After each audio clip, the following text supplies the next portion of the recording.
Est-ce que ça t'est déjà arrivé de te demander si parler allait tout foutre en l'air, ou si te taire, au contraire, allait te coûter encore plus cher? Aujourd'hui, il y a deux histoires. Dans la première, quelqu'un se demande s'il doit confronter un ami qui ment tout le temps. Et dans la deuxième, quelqu'un sait qui il est, mais malheureusement n'ose pas le dire à sa famille. Et dans les deux cas, la vraie question, ce n'est pas qu'est-ce qui est juste, c'est qu'est-ce que je peux assumer.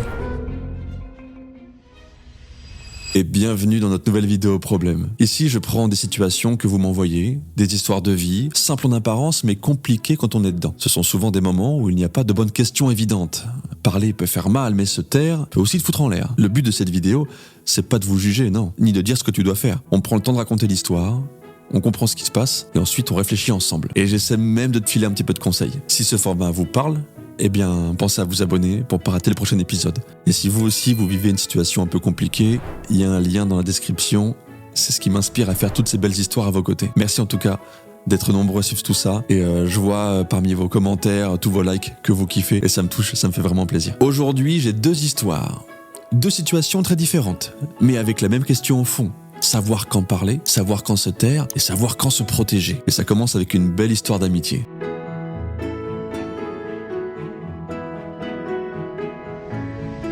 La première histoire, c'est celle de Lucas. Lucas a 26 ans.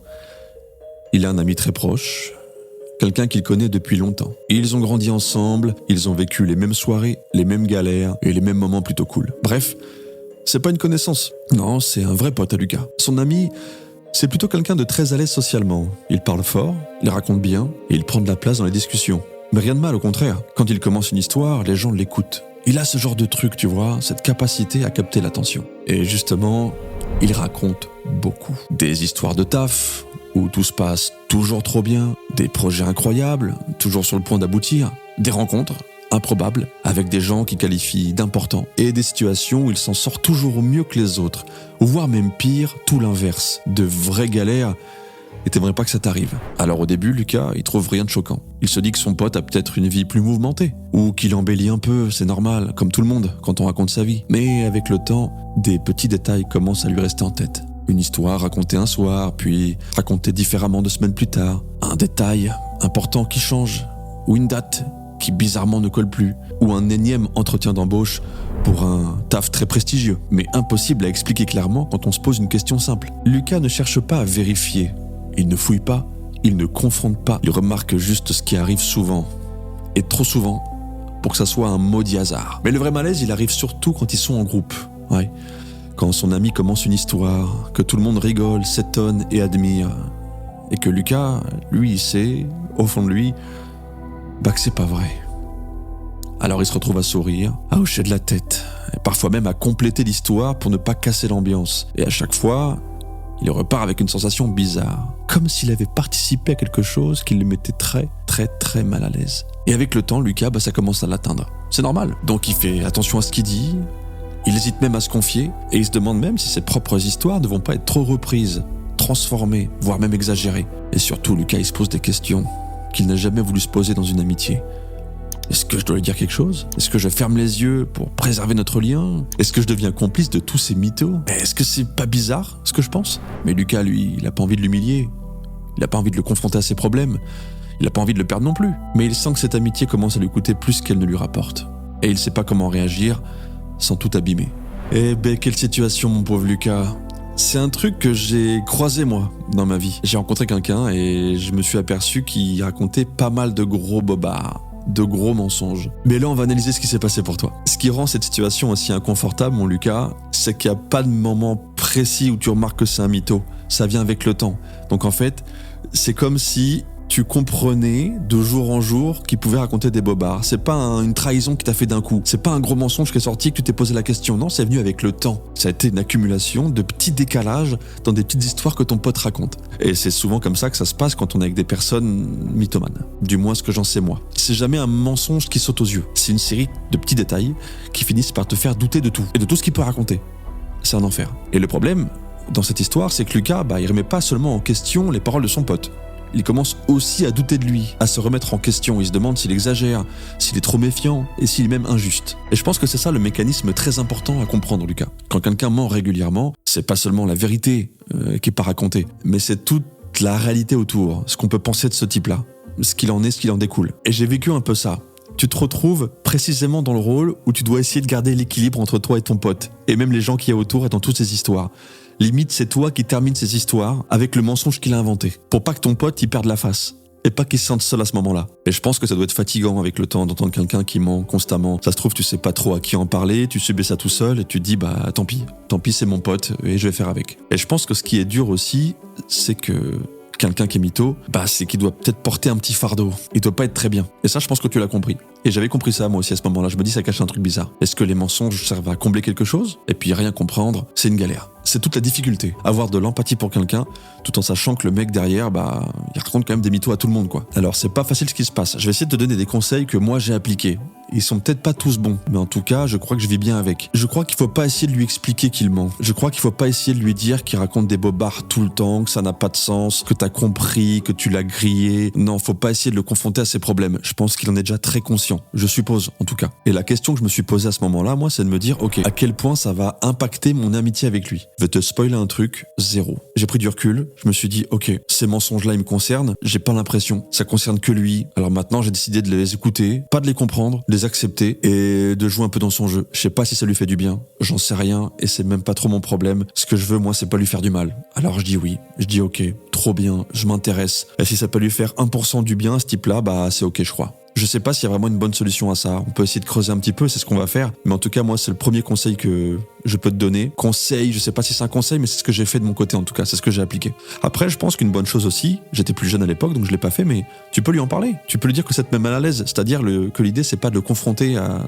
ce qu'il est, ce qu'il fait, mais de lui expliquer que toi, ça te pose problème. Te dire, écoute, je suis pas à l'aise avec ça parce qu'un jour tu dis ça, un jour tu dis autre chose, la date elle change, et peut-être qu'il va s'ouvrir, je sais pas du tout. J'ai jamais eu l'occasion de parler de ça sérieusement avec quelqu'un, par peur de lui faire trop de mal et par peur de le confronter encore plus à ses problèmes. L'idée, c'est pas de l'humilier en fait. Ça peut être hyper humiliant de confronter quelqu'un à ses mensonges. Je sais pas si t'as déjà connu ça, je sais pas si vous avez déjà connu ça, mais quand t'es pris sur le fait en train de mentir, c'est pas fou quoi. Tu te sens pas hyper bien.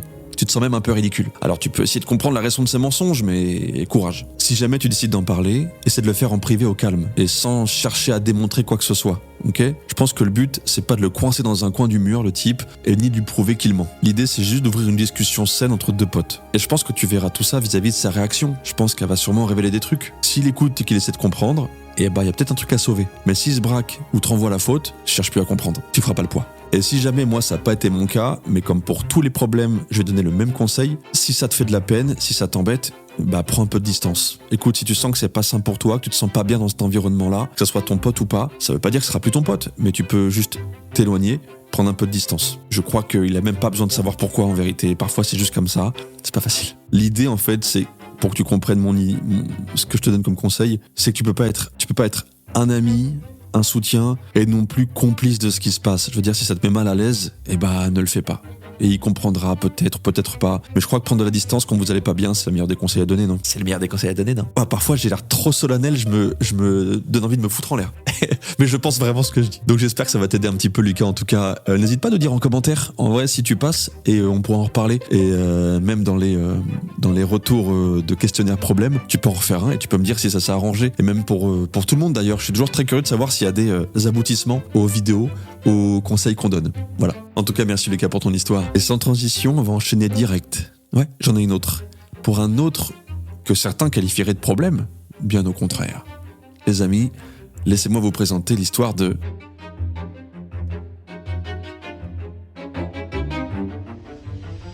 La deuxième histoire, c'est celle de Sarah. Sarah a 22 ans. Elle sait qui elle est depuis plusieurs années. Elle a fait ce chemin-là seule, tranquillement et sans drame particulier. Avec ses amis, ça se passe plutôt bien. Elle peut être elle-même, sans trop réfléchir. Elle n'a pas besoin de se cacher. Mais dès qu'il s'agit de la famille, tout devient plus compliqué. Ses parents sont présents, attentionnés, ils l'aiment vraiment, ils veulent bien faire.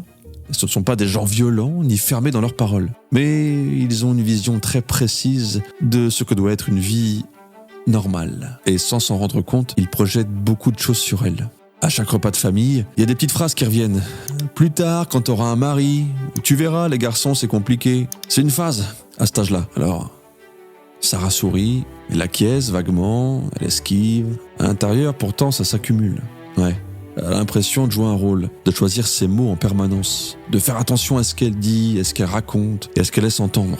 Elle se demande souvent quand parler, comment le dire et par quoi commencer. Plusieurs fois, elle imagine la scène dans sa tête, les réactions possibles, les silences, les questions maladroites, les malaises. Elle a peur que ses parents ne la regardent plus de la même manière.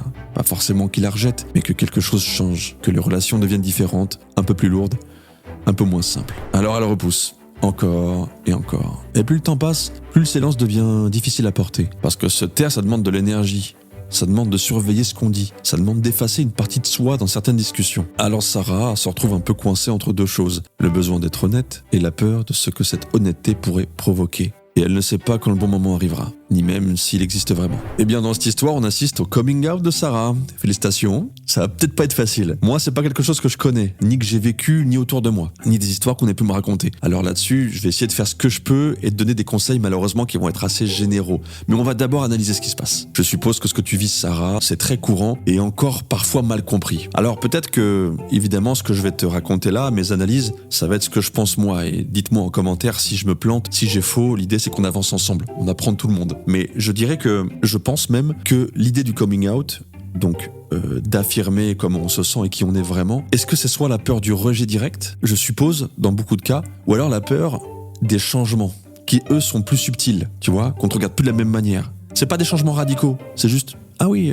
alors on est en 2025, 2026, dès demain. Pour le coup, j'espère que ça va pas t'arriver. J'ose même pas imaginer quel délire c'est, ok ? Je suis sûr que c'est hyper compliqué. Et je suis avec toi. Donc l'idée, c'est ça. Je pense que ça va être les petites phrases maladroites, les silences un petit peu gênés, les regards qui seront peut-être plus les mêmes. Tu vas peut-être devenir un sujet de discussion, je sais pas. J'ose imaginer que maintenant, ça a beaucoup changé, que dans les mœurs, c'est quelque chose maintenant dont j'espère, tout le monde se fout, parce que vraiment, ça regarde personne à part toi. Moi, c'est vraiment quelque chose, c'est pas mon dos. Chacun fait ce qu'il veut et c'est trop bien comme ça, franchement. Et je dis ça avec beaucoup de bienveillance. Mais je crois qu'il est temps que tu sois toi-même. Mais au-delà de ça, en ce qui concerne toi, c'est le fait de rien dire et d'attendre. Et pour toutes sortes de sujets, ça aurait été la même. Ce qui te fait flipper aussi sûrement, et ce qui te stresse, c'est le fait d'attendre le bon moment. Et on ne sait pas si ce bon moment il va arriver. Il y en aura même peut-être pas. J'espère que si, évidemment. Il faut que tu choisisses tes mots, je suppose.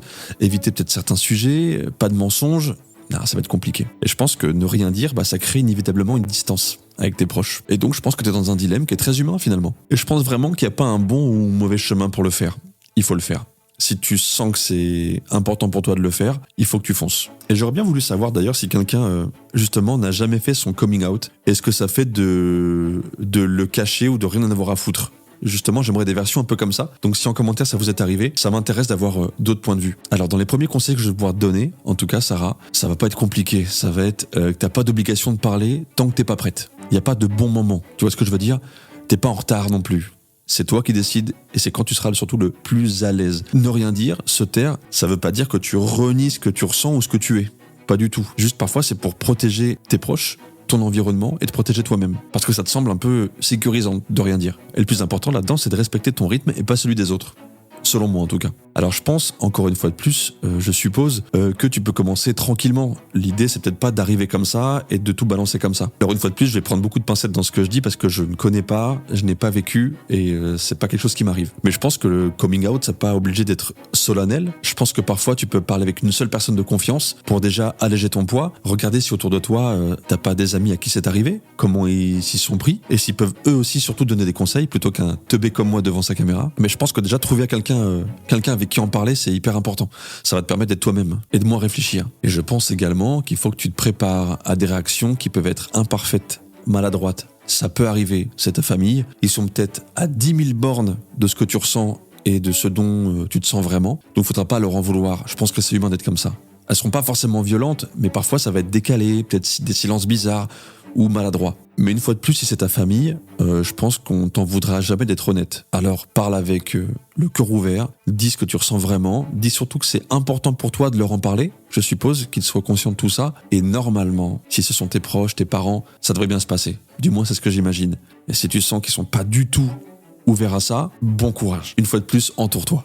Entoure-toi et parle-en. C'est le plus important. C'est le plus gros conseil que je peux te donner, c'est entoure-toi de gens à qui ça peut parler, qui sont proches de toi, des amis, et parle-leur. Déballe tout, ça va te faire du bien et vide ton sac. Eh bien, j'espère que ça va s'arranger, que tout se passera bien pour vous les potes. Alors merci d'avoir pris le temps de regarder cette vidéo jusqu'au bout, mais aussi à celles et ceux qui ont partagé leurs histoires. En vrai, c'est hyper important. C'est jamais évident de mettre des mots sur ce qu'on voit, sur ce qu'on vit, et encore moins de les confier à quelqu'un qui pourrait ne pas les connaître ou ne pas les comprendre et qui vous ne connaissez même pas même. Vous savez même pas qui je suis, certains d'entre vous.